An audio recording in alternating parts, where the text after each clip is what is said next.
السلام علیکم۔ رحم دل پری۔ پرانے وقتوں کی بات ہے، کوکاف کے قریب ایک ملک پر ایک بادشاہ حکومت کرتا تھا۔ وہ بہت رحم دل تھا۔ اس کی رحم دلی اور انصاف پسندگی کی وجہ سے وہ اور اس کی رعایا اس سے پسند کرتی تھی۔ اللہ تعالیٰ کا دیا تو اس کے پاس سب کچھ تھا، مگر کوئی اولاد نہ تھی۔ کوئی اولاد نہ ہونے کی وجہ سے وہ اور اس کی ملکہ ہر وقت اداس رہتے تھے۔ ایک دن ملکہ محل کی کھڑکی سے شہر کا نظارہ کر رہی تھی۔ اس نے دیکھا چند سپاہی ایک بوڑھے آدمی کو مار رہے تھے۔ ملکہ نے کنیز کو حکم دیا کہ بوڑھے آدمی اور سپاہیوں کو اس کے حضور پیش کیا جائے۔ ملکہ کا حکم کون ٹال سکتا تھا؟ فوراً سپاہی اور بوڑھے آدمی کو ملکہ کے سامنے پیش کر دیا گیا۔ ملکہ نے دیکھا غریب بوڑھے آدمی کے کپڑے پھٹے ہوئے تھے۔ اس کے جسم پر جگہ جگہ زخموں کے نشانات تھے۔ ان زخموں سے خون بہہ رہا تھا۔ ملکہ نے سپاہیوں سے پوچھا، تم بوڑھے آدمی کو کیوں مار رہے تھے؟ اس نے کیا جرم کیا ہے؟ ملکہ کی یہ بات سن کر سپاہی بولے، ملکہ عالیہ، یہ شخص چور ہے۔ ایک جگہ چوری کر کر بھاگنے کی کوشش کر رہا تھا۔ لوگوں کے شور مچانے پر ہم نے اسے گرفتار کر لیا۔ اس نے ہماری گرفت سے آزاد ہونے کی کوشش کی، اس وجہ سے ہم اسے مار رہے تھے۔ ملکہ نے بوڑھے آدمی سے پوچھا، کیوں بوڑھے میاں، تم اس عمر میں چوری کیوں کی؟ یہ سن کر بوڑھا آدمی بہت زور زور سے رونے لگا۔ اس کی آنکھوں میں بہت زیادہ آنسو آ گئے۔ وہ روتا رہا اور کہا، ملکہ عالیہ، میں سوداگر تھا۔ کچھ عرصے پہلے میرے جہاز سمندر میں طوفان آنے کی وجہ سے ڈوب گئے اور میرا سارا سامان بھی ڈوب گیا۔ اب میں کوڑی کوڑی کو محتاج ہو گیا ہوں۔ میرے چھوٹے چھوٹے بچے ہیں جو 2 دن سے بھوکے ہیں۔ مجھے ان کے لیے کھانے کا سامان خریدنا تھا، مگر میرے پاس تو ایک پیسہ بھی نہیں۔ اس وجہ سے مجھے چوری کرنی پڑی۔ بوڑھے آدمی کی یہ بات سن کر ملکہ کو بڑا دکھ ہوا۔ اس نے سپاہیوں کو حکم دیا کہ بوڑھے آدمی کو چھوڑ دیا جائے۔ سپاہیوں کو جانے کا حکم دیا۔ جب سپاہی چلے گئے تو ملکہ نے بوڑھے آدمی کو اشرفیوں کی ایک تھیلی دی اور کہا، تم ان اشرفیوں سے اپنا کام دوبارہ شروع کر لو۔ دیکھو، اب کبھی چوری مت کرنا۔ بوڑھے آدمی نے ملکہ سے وعدہ کیا، اب میں آئندہ کبھی چوری نہیں کروں گا۔ بوڑھا آدمی اشرفیوں کی تھیلی لے کر جانے لگا تو اس کے دل میں سے رحم دل ملکہ کے لیے بہت دعائیں نکل رہی تھیں۔ اس نے ملکہ سے کہا، ملکہ عالیہ، اللہ آپ کی جھولی مرادوں سے بھر دے، آپ کو لمبی زندگی دے اور آپ کو ایک خوبصورت بیٹی کی ماں بنا دے۔ یہ کہہ کر بوڑھا آدمی محل سے چلا گیا۔ اس واقعہ کے کچھ عرصہ بعد ملکہ کو اللہ نے ایک خوبصورت بیٹی دی۔ لڑکی کے پیدا ہونے کی خوشی میں محل کو دلہن کی طرح سجایا گیا۔ شہر میں چراغاں چلائے گئے، غریبوں اور محتاجوں میں خیرات تقسیم کیے گئے۔ رحم دل بادشاہ کو دور دور سے ملکوں کے اور بادشاہوں کی طرف سے مبارکباد کے پیغام آئے۔ ایک ہفتہ تک سارے ملک میں خوشیاں منائی جا رہی تھیں۔ ان کاموں سے فارغ ہو کر بادشاہ نے اپنے رشتہ داروں کو مکتوب کے ذریعے پیغام بھیجا کہ وہ ان کے مہمان بنیں اور وہ سب مل کر کھانا کھائیں اور شہزادی کا نام تجویز کریں۔ مقرر وقت پر بادشاہ اور ملکہ کے تمام رشتہ دار محل میں پہنچ گئے۔ ان کے مہمان 3 پریاں بھی تھیں۔ انہوں نے بادشاہ کو یاد دلایا کہ ابھی انہوں نے جادوگرنی کو دعوت بھیجی ہی نہیں، اب وہ اس کی سزا ضرور پائیں گے۔ اللہ نہ کرے، پریوں نے کہا، اللہ نہ کرے کہ وہ ابھی جادوگرنی شہزادی کو کوئی نقصان پہنچا دے۔ بادشاہ اور ملکہ پریشان ہو ابھی پریاں بادشاہ سے بات کر ہی رہی تھی کہ اچانک زور کی آندھی چلنا شروع ہو گئی۔ آندھی کی وجہ سے محل کی کھڑکیاں دروازے ہلنے لگے، یوں لگتا تھا جیسے بھونچال آ گیا۔ کچھ نظر نہ آنے لگا۔ تھوڑی دیر بعد بھونچال رکا تو بادشاہ نے دیکھا کہ شہزادی کے جھولے کے قریب ایک بہت ہی ڈراؤنی شکل والی بڑھیا کھڑی ہوئی ہے۔ بادشاہ ہمت کر آگے گیا اور بڑھیا سے پوچھا کہ تم کون ہو؟ تو بڑھیا غصے سے بولی، تم نے اپنی بیٹی کا نام رکھنے کے لیے مجھے نہیں بلایا، مگر دیکھو اب میں خود ہی پہنچ گئی۔ میں نے تمہاری سزا تو یہ سوچی تھی کہ تمہاری بیٹی کو ہلاک کر دوں، لیکن تمہاری رحم دلی کی وجہ سے میں نے اسے زندہ چھوڑ دیا۔ لیکن اب میں نے یہ سزا سوچی ہے کہ جب یہ 16 سال کی ہوگی تو اس کے ہاتھ میں ایک زہریلی سوئی چبھے گی اور یہ اسی وقت بے ہوش ہو جائے گی، اور اگر بے ہوش ہونے کے 10 دن بعد یہ ہوش میں نہ آئی تو بے ہوشی کے عالم میں مر جائے گی۔ اس سے پہلے بادشاہ اور ملکہ اس سے رحم کی درخواست کرتے، بڑھیا وہاں سے غائب ہو گئی۔ بادشاہ اور ملکہ پھوٹ پھوٹ کر رونے لگے۔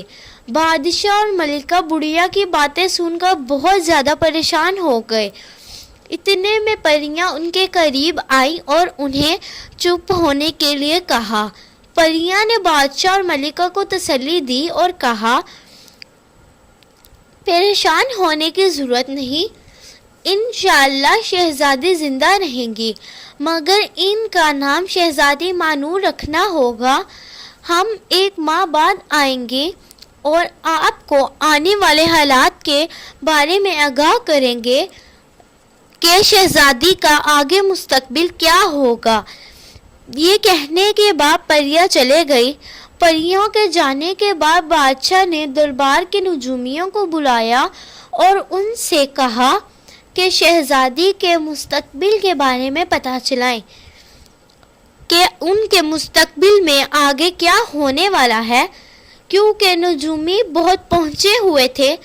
نجومی چند دن کی اجازت لے کر چلے گئے کہ ہم آپ کو کچھ دن بعد بتائیں گے۔ اس نے اپنے گنبد نما تجربہ گاہ میں بیٹھ کر شہزادی ماہ کی زندگی بارے میں حساب لینا شروع کر دیا۔ 1 ہفتے بعد نجومی بادشاہ کے دربار میں پیش ہوا۔ اس نے بادشاہ کو بتایا، بادشاہ سلامت، شہزادی ماہ تو بڑی قسمت والی ہیں، اگرچہ جادوگرنی کے مطابق 16 سال کی عمر میں وہ زہریلی سوئی ان کے ہاتھ میں چبھے گی اور یہ بے ہوش ہو جائیں گی، مگر اسے نئی زندگی دینے والا ایک بہت بڑے ملک کا شہزادہ ہے، اسی سے شہزادی ماہ کی شادی ہوگی۔ افسوس میں آپ کو زیادہ تفصیل سے نہیں بتا سکتا کہ شہزادہ کہاں کا ہے اور کب آئے گا، کیونکہ جادوگرنی نے میرے اپنے جادو کے زور سے بادلوں کا سایہ کر دیا ہے۔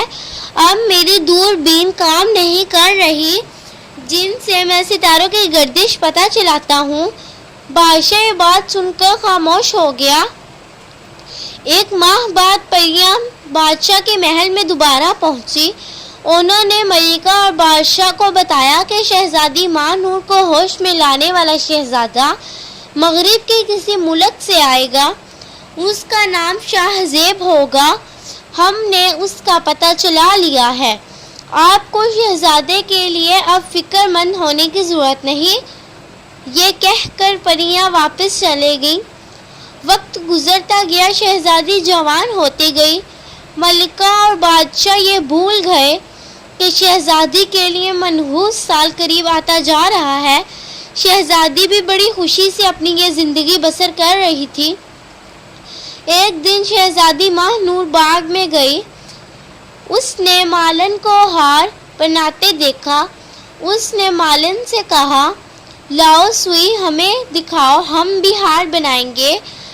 بھلا مالن شہزادی کا حکم کیسے ٹال سکتی تھی؟ اس نے سوئی اور پھولوں کی ٹوکری شہزادی کے آگے رکھی اور کہا، شہزادی یہ لیجئے، آپ بنا لیں۔ شہزادی نے ابھی پھول ڈالنے شروع کیے۔ پہلا پھول ڈالنے کے بعد شہزادی جب دوسرا پھول ڈالتے ہوئے دھاگے میں کوئی پانی بھر رہا تھا تو وہ پانی بھرتا رہ گیا۔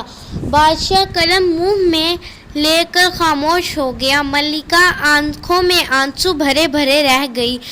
مصر کا شہزادہ شاہ زیب ایک رات اپنے محل کی چھت پر سو رہا تھا۔ اچانک اسے یوں محسوس ہوا کہ اس کے سرہانے کی طرف کوئی کھڑا ہے۔ اس نے فوراً نیام سے تلوار نکالی اور چلایا، کون ہے جو ہماری اجازت کے بغیر ہماری خوابگاہ میں آیا؟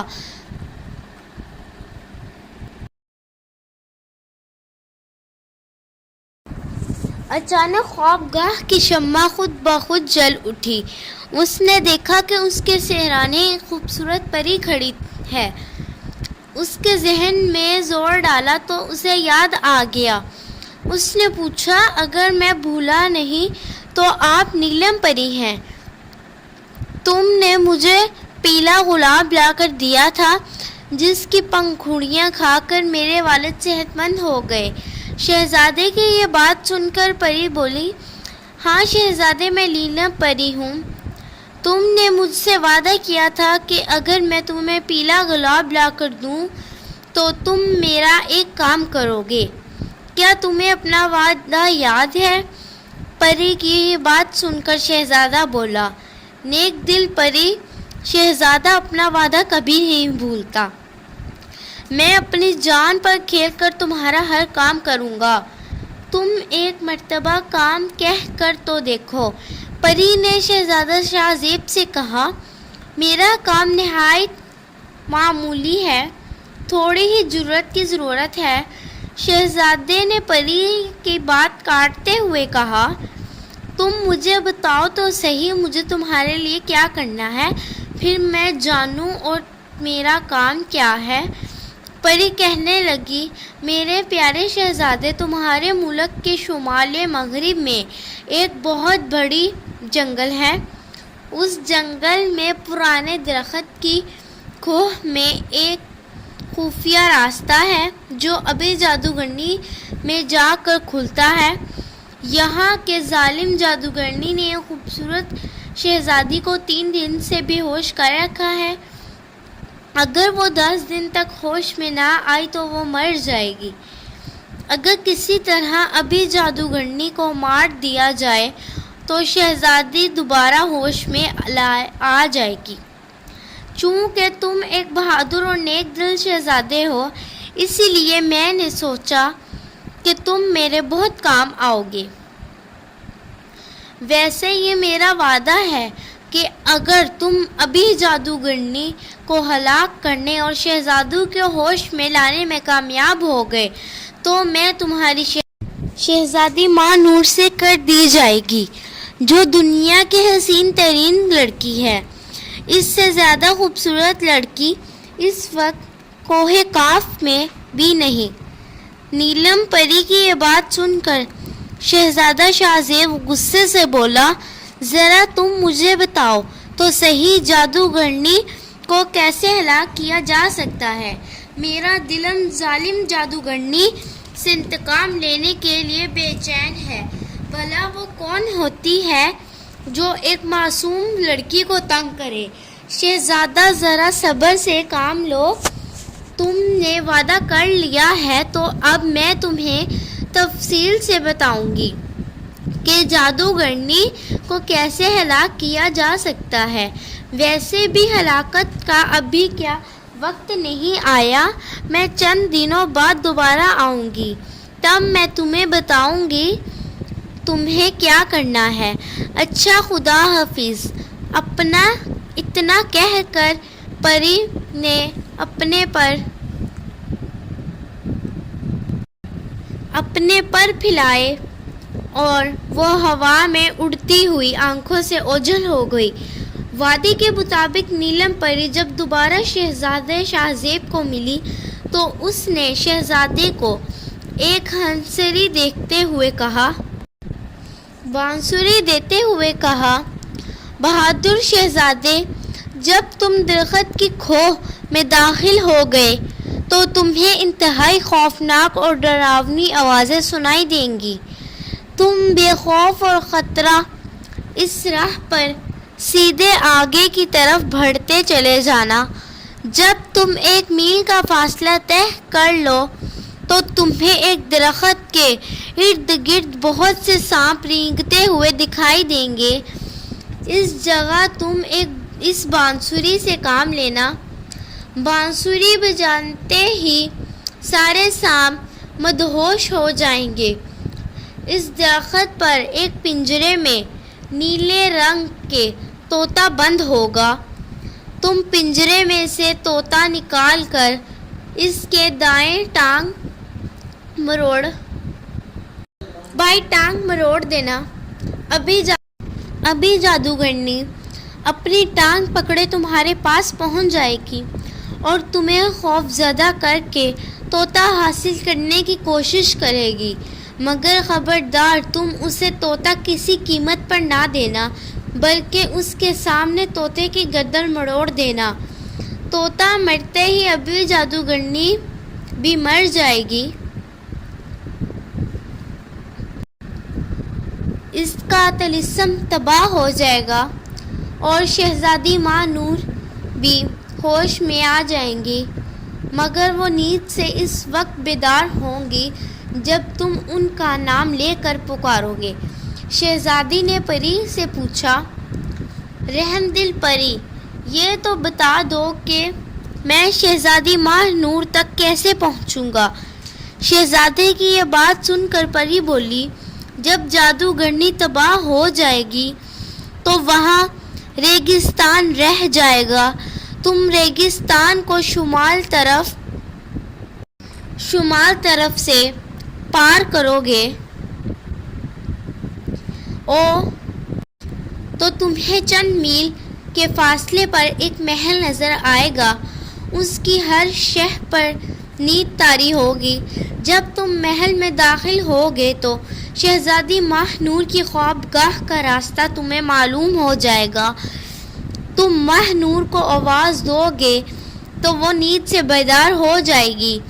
اس کے جاگتے ہی سارا محل دوبارہ ہوش میں آ جائے گا۔ اچھا، میں اب چلتی ہوں۔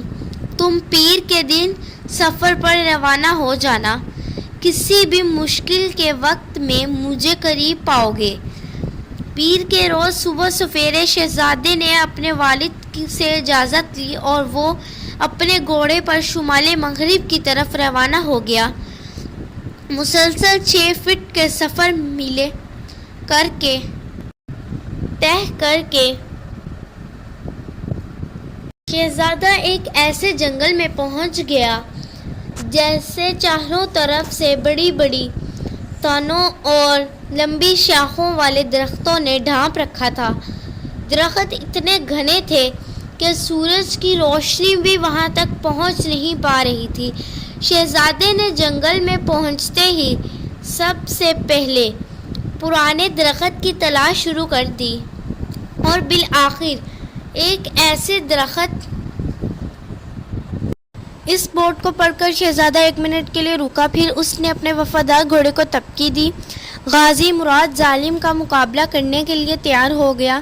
یہ کہتے ہی اس نے گھوڑے کو انگڑائی لگائی اور تیزی سے جادو نگری میں داخل ہو گیا۔ درخت کی کھوہ میں داخل ہوتے ہی اس نے چاروں جانب سے شیروں، چیتوں اور جنگلی جانوروں کی چیخیں سنی۔ اچانک اسے نیلم پری کی بات یاد آ گئی کہ آوازوں سے بالکل نہیں ڈرنا۔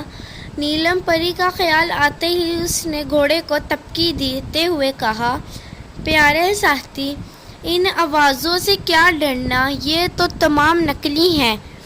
یہ کہہ کر اس نے گھوڑے کو سر پر دوڑانا شروع کر دیا۔ اس نے جیب میں ہاتھ ڈال کر اطمینان کر لیا کہ بانسری موجود ہے۔ آدھے گھنٹے بعد وہ ایک ایسے مقام پر پہنچا جہاں ایک درخت کے ارد گرد بے شمار سانپ موجود تھے۔ اس درخت کی ایک شاخ پر نیلے رنگ کا طوطا پنجرے میں بند نظر آ گیا۔ شہزادے نے مزید تاخیر کیے بغیر محسوس کیا کہ سانپ بانسری کی آواز سن کر مدہوش ہوتے جائیں گے۔ اسے بانسری بجانی نہیں آتی تھی، لیکن اس نے پھر بھی بجانی شروع کر دی اور سانپ مدہوش ہو گئے۔ یہ دیکھ کر اس نے گھوڑے کو ایک لمبی جست لگانے کے لیے تیار کیا۔ اس نے ایک طویل چکر کاٹ کر درخت سے کافی فاصلے کے دور گھوڑے کی بھانچیں کھینچی۔ گھوڑے نے ہنکنا کر ایک چھلانگ لگائی اور وہ درخت کے نیچے پہنچ گیا۔ شہزادہ شاہ زیب بانسری بجاتا ہوا گھوڑے پر کھڑا ہو گیا۔ اس نے پنجرے کو درخت پر سے اتارا اور اس کا دروازہ کھول کر طوطے کو باہر نکال لیا۔ طوطے نے اس کے ہاتھ میں آتے ہی کہا، پیارے شہزادے، اگر تم مجھے رہا کر دو تو میں تمہارا احسان زندگی بھر نہیں بھولوں گا۔ طوطے کی یہ بات سن کر شہزادہ بھول گیا کہ وہ یہاں کس مقصد کے لیے آیا ہے۔ اس سے پہلے کہ وہ طوطے کو آزاد کر دیتا، اس کے کان میں نیلم پری کی آواز آئی، شہزادے کا غضب کرتے ہوئے اس کی دائیں ٹانگ مروڑ دو۔ اگر تم نے اسے آزاد کر دیا تو اپنے ساتھ مجھے بھی ہمیشہ کے لیے مصیبت میں ڈال دو گے۔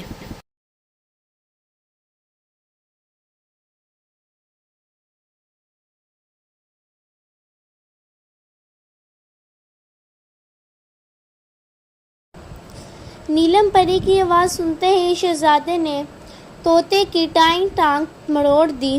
ٹانگ مڑتے ہی ایک زبردست آندھی چلنا شروع ہو گئی اور شہزادے کو اپنے چاروں طرف سے ایک بار پھر خوفناک آوازیں سنائی دینے لگیں۔ آندھی کے رکتے ہی ایک بڑی ڈراؤنی شکل والی بڑھیا شہزادے کو اپنے سامنے کھڑا دیکھتی ہے۔ وہ شہزادے کو منتیں کر رہی تھی، شہزادے طوطے کو آزاد کر دو، میں شہزادی کو ہوش میں لے آؤں گی۔ مگر اب شہزادہ اس کے جال میں نہ پھنسا۔ اس نے زور لگایا کہ طوطے کی گردن موڑ دی۔ طوطے کی گردن ٹوٹنے کی آواز کے ساتھ ہی جادوگرنی ہائے میں مر گئی کہتے ہوئے زمین پر گر پڑی اور اس کے جسم میں آگ لگ گئی۔ اس کے ساتھ ہی ایک زبردست گڑگڑاہٹ کے ساتھ ساری زمین ہلنے لگی۔ گڑگڑاہٹ کی آواز سن کر شہزادہ بھی اسی وقت وہیں بے ہوش ہو گیا۔ جب اسے ہوش آیا تو وہ اپنے آپ اور اپنے گھوڑے کو ایک ریگستان میں پڑا ہوا پایا۔ ابھی وہ شمال کی سمت تلاش ہی کر رہا تھا تو اسے نیلم پری اپنے قریب کھڑی نظر آئی۔ اس نے ہاتھ کے ساتھ اشارہ کیا کہ شہزادے اس جانب جاؤ۔ اشارے کے ساتھ ہی شہزادے کو یوں محسوس ہوا جیسے وہ وہاں میں تیز آ رہا ہے۔ چند لمحوں کے بعد اس کے گھوڑے ایک محل کے دروازے کے پاس کھڑے تھے۔ شہزادہ محل میں داخل ہوا تو وہ دیکھ کر حیران رہ گیا کہ محل میں گہری خاموشی طاری ہے۔ یوں محسوس ہوتا ہے جیسے یہاں کوئی موجود نہیں، مگر محل کی کنیزیں، غلام اور محل کے ہر شے اپنی اپنی جگہ پتھر کے بت دکھائی دیتی تھی۔ ایک جگہ ایک کنیز ایک تشت میں کپڑے لے کر جا رہی تھی۔ اس سے آگے ایک کنیز تیل، کنگھی، چوٹی کا سامان خوبصورت راکبی میں رکھ لے جا رہی تھی۔ شہزادے نے اندازہ لگایا کہ یہ شہزادی کا کمرہ ہو سکتا ہے۔ ابھی وہ یہ سوچ ہی رہا تھا کہ اسے فوراً یاد آیا کہ شہزادی کے کمرے میں ہی کنگھی اور چوٹی کا سامان لے کر رکھا جاتا ہے، کیونکہ وہ شہزادی بہت بے حد خوبصورت تھی۔ اس نے ذرا بھی انتظار نہ کیا، یہ سوچتے ہی شہزادہ کمرے کی طرف مڑ گیا۔ جیسے ہی وہ کمرے میں داخل ہوا تو اس کے سامنے مسہری پر ایک خوبصورت شہزادی کو بے ہوشی کی حالت میں دیکھا۔ وہ دیکھ کر حیران ہو گیا اور وہ دل ہی دل میں سوچنے لگا، بے شک میں ایسی خوبصورت شہزادی کو کبھی نہیں دیکھا۔ اچانک اسے نیلم پری کی بات یاد آ گئی۔ اس نے آگے بڑھ کر شہزادی سے کہا، شہزادی ماہ نور ہوش میں آؤ، ابھی جادوگرنی کا طلسم ٹوٹ چکا ہے۔ شہزادی کا اتنا کہنا تھا کہ شہزادی مسہری پر اٹھ بیٹھی، مسہری سے اٹھ بیٹھی۔ ابھی وہ بیدار ہوئی تھی کہ ایک دم سارا محل حرکت میں آ گیا۔ ایسے وقت نیلم پری وہاں پہنچ گئی۔ اس نے شہزادے شاہ زیب کو کندھے سے پکڑا اور وہ اسے لے کر بادشاہ کی طرف چل دی۔ وہ بھاگا ہوا شہزادی کے کمرے کی جانب آ رہا تھا۔ جب اس نے شہزادی کو ہوش میں پایا تو وہ میری بیٹی کہتا ہوا شہزادی سے لپٹ گیا۔ اتنے میں ملکہ بھی وہاں پہنچ گئی۔ اب ان کی خوشی کی انتہا نہ رہی۔ بادشاہ اور ملکہ اسے دیکھ کر بہت خوش ہوئے۔ اب انہوں نے جب ایک دوسرے سے مل لیا تو انہوں نے شہزادے شاہ زیب کو ملا اور شہزادے شاہ زیب کے ساتھ شہزادی ماہ نور کی شادی کا اعلان کر دیا۔ جب ان کی شادی کا اعلان ہوا تو نیلم پری کی دونوں بہنیں بھی وہاں پہنچ گئیں۔ ان کی شادی کی تیاریاں کرنی شروع کر دیں۔ پورے ملک میں خوشی پھیل گئی۔ ہر طرف اب خوشی ہی خوشی تھی۔ پورے محل کو ایک دفعہ پھر سے دلہن کی طرح سجایا گیا۔